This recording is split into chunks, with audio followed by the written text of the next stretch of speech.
ಕರ್ತನಾದ ಯೇಸು ಕ್ರಿಸ್ತನ ಹೆಸರಲ್ಲಿ ಎಲ್ಲರಿಗೂ ವಂದನೆಗಳನ್ನು ಸಲ್ಲಿಸ್ತೇನೆ. ನಾನು ನಂಬ್ತೇನೆ ನೀವೆಲ್ಲ ಚೆನ್ನಾಗಿದ್ದಾರೆ ಎಂಬುದಾಗಿ.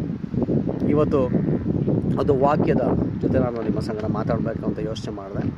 ಅದು 1 ಪೂರ್ವಕಾಲ ವೃತ್ತ ಅಂತ ಅದರ 21ನೇ ಅಧ್ಯಾಯ. ಸೊ ಇದರಲ್ಲಿ ದಾವಿದನು ದೇವರ ವಿರುದ್ಧವಾಗಿ ಒಂದು ಪಾಪ ಮಾಡೋದನ್ನ ನಾವು ನೋಡ್ಬೋದು.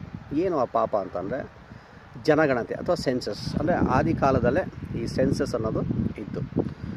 ಇವನು ದಾವಿದ ಯೋವಾಬನಿಗೆ ಈ ಥರ ಹೇಳ್ತಾನೆ, ನೀನು ಹೋಗಿ ಜನಗಣತಿ ನೀನು ಮಾಡು, ಅಂದರೆ ಸೆನ್ಸಸ್ ಮಾಡು, ಅಂದರೆ ಸೈನಿಕರು ಎಷ್ಟು ಜನ ಅವರ ಇಸ್ರಾಯೇಲ್ರಲ್ಲಿ ನೀನು ಅದನ್ನು ಮಾಡು ಅಂತ. ಆ್ಯಕ್ಚುಲಿ ಅದು ದೇವರ ವಿರುದ್ಧವಾಗಿ ಪಾಪ. ಯಾಕೆಂತಂದರೆ ಇವರು ಯಾವಾಗ ಇಸ್ರಾಯೇಲ್ ಜನರು ಯುದ್ಧಕ್ಕೆ ಹೋಗ್ತಾ ಇದ್ದರು ಆವಾಗ ಗೆಲ್ಲಿಸ್ತಿದ್ದು ದೇವರು, ಸೈನಿಕರಲ್ಲ.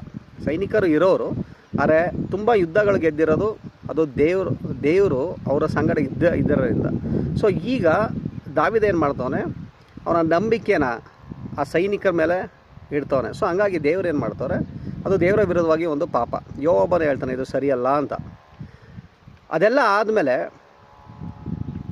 ದೇವರು ಮಾತಾಡ್ತಾರೆ, ನೀನು ನನ್ನ ವಿರುದ್ಧವಾಗಿ ನೀನು ಪಾಪ ಮಾಡಿರೋದ್ರಿಂದ ನೀನು ಈಗ ನಾನು ನಿನಗೆ 3 ಶಿಕ್ಷೆಗಳನ್ನ ನಾನು ನಿನ್ನ ಮುಂದೆ ಇರ್ತೀನಿ, ನೀನು ಯಾವ್ದಾರ ಒಂದು ತಗೋಬೇಕು. ಯಾಕೆಂತಂದರೆ ನೀನು ನನ್ನ ವಿರುದ್ಧವಾಗಿ ನೀನು ಪಾಪ ಮಾಡಿದ್ಯಾ. ಓಕೆ, ಸೊ ಈಗ ದಾವಿದನ ಏನು ಮಾಡ್ತಾನೆ, ಅವನು ಒಂದು ಶಿಕ್ಷೆನ ಅವನು ತಗೊಳ್ಳೇಬೇಕು ದೇವರಿಂದ. ಯಾಕೆ ನಾನು ದೇವರ ವಿರುದ್ಧವಾಗಿ ಪಾಪ ಮಾಡಿರೋದ್ರಿಂದ ಅವನು ಆ ಶಿಕ್ಷೆನ ತಗೋಬೇಕು. ಅವನು ಒಂದು ಶಿಕ್ಷೆ ತಗೋತಾನೆ ದೇವರಿಂದ. ಆವಾಗ 70,000 ಜನ ಇಸ್ರಾಯೇಲ್ ಜನರಲ್ಲಿ ಅವರು ಸಾಯ್ತಾರೆ.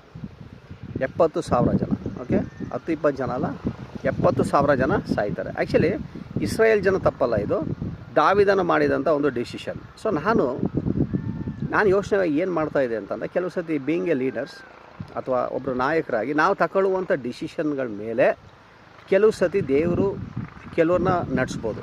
ಓಕೆ, ಇಲ್ಲಿ ದಾವಿದ ಮಾಡಿರೋ ತಪ್ಪಿಗೆ ನೋಡಿ, ನೀವು ಯೋಚನೆ ಮಾಡಿ, ದಾವಿದ ಇಲ್ಲಿ ಮಾಡಿರೋ ತಪ್ಪು. ಆ್ಯಕ್ಚುಲಿ ಅವನು ಸೆನ್ಸಸ್ ಮಾಡಿಸಿದ್ದು, ಅವನು ಜನಗಣತೆ ಮಾಡಿಸಿದ್ದು. ಆದರೆ ಪನಿಷ್ಮೆಂಟ್ ಬರ್ತಿರೋದು ದಾವಿದಂಗಲ್ಲ, ಆದರೆ ಇಸ್ರಾಯೇಲ್ ಜನಕ್ಕೆ. 70,000 ಜನ ಅವರು ಸಾಯ್ತಾರೆ. ಹಂಗೂ ದಾವಿದ ಕೇಳ್ತಾನೆ, ನಾನು ಮಾಡಿರೋ ತಪ್ಪು ಮಾಡಿರೋದ್ರಿಂದ ನೀನು ನನ್ನ ಮತ್ತು ನನ್ನ ಮನೆಯ ಶಿಕ್ಷಿಸುವಂಥ. ಆದರೆ ದೇವರು ಅವನ್ನ ಮುಟ್ಟಲ್ಲ. ಓಕೆ, ಸೊ ಇಲ್ಲಿ ಶಿಕ್ಷೆ ಕೊಡ್ತಿರೋದು ಯಾರಿಗೆ ಅಂತಂದರೆ ಇಸ್ರಾಯೇಲ್ ಜನಕ್ಕೆ. 70,000 ಜನ ಸಾಯ್ತಾರೆ.